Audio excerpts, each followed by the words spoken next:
नमस्कार मित्रों, आज हम चर्चा करेंगे धार्मिक आंदोलन पार्ट 1, जिसमें हम राजा राम मोहन राय के बारे में चर्चा करेंगे। उनसे जुड़े इम्पोर्टेंट तथ्य जो एग्ज़ाम में बार बार पूछे जाते हैं, उन पर चर्चा करेंगे।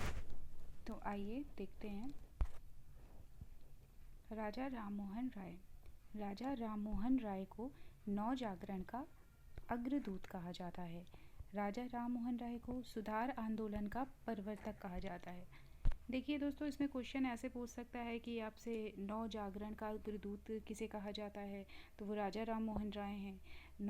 और सुधार आंदोलन का प्रवर्तक किसे कहा जाता था, राजा राम मोहन राय को कहा जाता था। तो आपसे ऐसे ही टाइप के क्वेश्चन पूछे जाते हैं। राजा राम मोहन राय को आधुनिक भारत का पिता भी कहा जाता है। इन्हें आधुनिक भारत का हम पिता भी कहते हैं। राजा राम मोहन राय को नव भारत का तारा, ये क्वेश्चन पूछा भी गया है दोस्तों कि नव भारत का तारा किसे कहा जाता है, तो वो है हमारे राजा राम मोहन राय। राजा राम मोहन राय को भारतीय पत्रकारिता का जनक कहा जाता है। फिर आता है हमारे राजा राम मोहन राय ने एकेश्वरवादी मत के प्रचार हेतु 1815 में आत्मीय सभा का गठन किया था। देखिए दोस्तों, ये आत्मीय सभा आपसे बहुत बार एग्ज़ाम में पूछे गए हैं कि इसका गठन किस सन में किया गया था, या फिर आत्मीय सभा का गठन किसने किया था। तो इसका गठन 1815 में और राजा राम मोहन राय ने किया था। राजा राम मोहन राय ने 1816 में वेदांत सोसाइटी की स्थापना की थी। ये क्वेश्चन भी आपके एग्ज़ाम में पूछे गए हैं दोस्तों। इसमें आपको फैक्ट जानने को मिलेंगे जो राजा राम मोहन राय से रिलेटेबल हैं, और वो कहीं ना कहीं किसी ना किसी एग्ज़ाम में पूछे गए हैं। वहीं से मैंने इन सारे फैक्ट्स को कलेक्ट किया है। तो अगर आपको इनको नोट करना है तो आप नोट भी कर सकते हैं। स्क्रीनशॉट्स लेने हैं, आप स्क्रीनशॉट भी ले सकते हैं। राजा राम मोहन राय ने डच घड़ी साज डेविड हेयर के सहयोग से 1817 में कलकत्ता में हिंदू कॉलेज की स्थापना। देखिए, ये बहुत इंपॉर्टेंट है। कई बार पूछा गया है एग्ज़ाम में कि हिंदू कॉलेज की स्थापना राजा राम मोहन राय ने किसके सहयोग से की थी, तो वो डेविड हेयर, इन्हें घड़ी साज भी कहते थे। और राजा राम मोहन राय ने 1822 में फारसी भाषा में मिरातुल अखबार का प्रकाशन किया था। तो ये मिरातुल अखबार भी पूछा गया है कि किसका था, तो ये राजा राम मोहन राय का था। और कलकत्ता यूनिटेरियन कमेटी का गठन 1823 में राजा राम मोहन राय द्वारा, सॉरी दोस्तों, यहाँ पे द्वारका होगा, द्वारकानाथ टैगोर और विलियम एडम द्वारा किया गया था। 1825 में वेदांत कॉलेज की स्थापना। वेदांत कॉलेज की स्थापना कब हुई थी, तो वो है 1825 में हुई थी। और ब्रह्म समाज की स्थापना। दोस्तों, ये क्वेश्चन बहुत एग्ज़ाम में पूछा गया है। किसी ना किसी रूप में ये क्वेश्चन आपको देखने को मिल ही जाता है कि ब्रह्म समाज की स्थापना किसने की थी।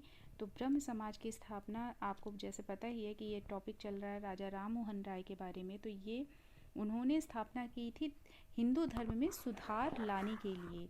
जो हिंदू धर्म में इतनी कुरीतियाँ फैल गई थी, उसके लिए उन्होंने इसकी स्थापना की थी। और कब की थी, 1828 में। ये क्वेश्चन बहुत ज़्यादा इम्पोर्टेंट है कि इन्होंने क्या कहते हैं, हमारा 1828 में ब्रह्म समाज की स्थापना की थी सुधार लाने के लिए। क्योंकि इनका दोस्तों कहना था कि अगर धर्म सामाजिक सुधार की अनुमति नहीं देते हैं तो उसे हमें बदल देना चाहिए। ठीक है। और भारतीय पत्रकारिता का अग्रदूत भी इनको कहा जाता है दोस्तों। राजा राम मोहन राय के बारे में एक और इम्पॉर्टेंट फैक्ट, 1821 में संवाद कौमुदी का संपादन किया था। किसका, संवाद कौमुदी का 1821 में संपादन किया, और ये प्रकाशित होती थी दोस्तों बांग्ला भाषा में। ठीक है। तो इनकी जो संवाद कौमुदी थी, क्योंकि राजा राम मोहन राय जैसा कि आपको पता ही है कहाँ से थे, और इन्होंने बांग्ला में इसे प्रकाशित किया था। इसका जो इन्होंने प्रयोग किया था वो सती प्रथा के विरोध में किया था, क्योंकि संवाद कौमुदी का जो ये प्रकाशन कर रहे थे वो सती प्रथा के विरोध के लिए ही इस पत्रिका का इस्तेमाल ये कर रहे थे। और इन्होंने 1829 में सती प्रथा पर प्रतिबंध इनकी बड़ी उपलब्धि थी। मतलब जो सती प्रथा पे कानून बना, सती प्रथा पर प्रतिबंध लगाया गया था 1829 में, वो इनकी एक बहुत बड़ी उपलब्धि थी। 1830 ईस्वी में अकबर द्वितीय ने इन्हें राजा की उपाधि दी थी। कब दी थी? 1830 में।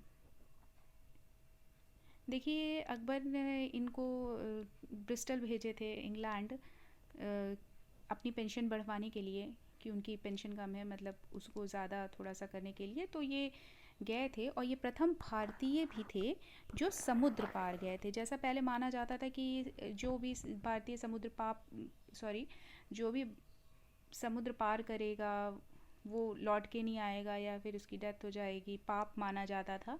ये पहले के अंधविश्वास थे। खैर, तो ये पहले भारतीय थे जिन्होंने समुद्र पार किया था। और 1833 में ब्रिस्टल, जो कि इंग्लैंड में है, वहाँ इनकी क्या हो जाती है? मृत्यु हो जाती है। ठीक है, तो ब्रिस्टल में 1833 में इनकी मृत्यु हो रही है। ये क्वेश्चन भी आपका पूछा गया है कि इनकी मृत्यु कहाँ हुई थी, तो वो आपकी ब्रिस्टल में हुई थी, जो कि इंग्लैंड में है, और 1833 में हुई थी।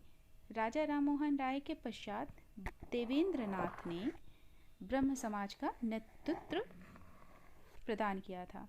जब राजा राममोहन राय की डेथ हो जाती है तो उसके बाद का नेतृत्व जो हमारे ब्रह्म समाज को प्रदान होता है, किसके द्वारा वो नेतृत्व किया जाता है? वो देवेंद्र नाथ के द्वारा किया जाता है। तो जैसा कि था, हमारे राजा राममोहन राय जी का मानना था कि समाज, जो ब्रह्म समाज के जो मुख्य उद्देश्य थे, क्योंकि बहुत ही इंपॉर्टेंट है ब्रह्म समाज, हमारे एग्ज़ाम में पूछा जाता है, तो कुछ चीज़ें मैं आपको ऐसे ही कलेक्ट करा देती हूँ। जैसे ब्रह्म समाज के जो मुख्य उद्देश्य है वो हिंदू धर्म में सुधार लाना, जैसा मैंने बताया, सभी धर्मों की अच्छाइयों को अपना कर या फिर अपनाना, और इसमें मूर्ति पूजा का विरोध। राजा राममोहन राय मूर्ति पूजा का विरोध करते थे और एक ब्रह्म की पूजा का उपदेश वो देते थे कि एकेश्वरवाद, इसी वजह से तो उनकी है, एकेश्वरवाद का समर्थन करते थे। और धर्मों की आपसी एकता पर उन्होंने जोर दिया कि सारे धर्म एक ही जैसे हैं। ठीक है दोस्तों।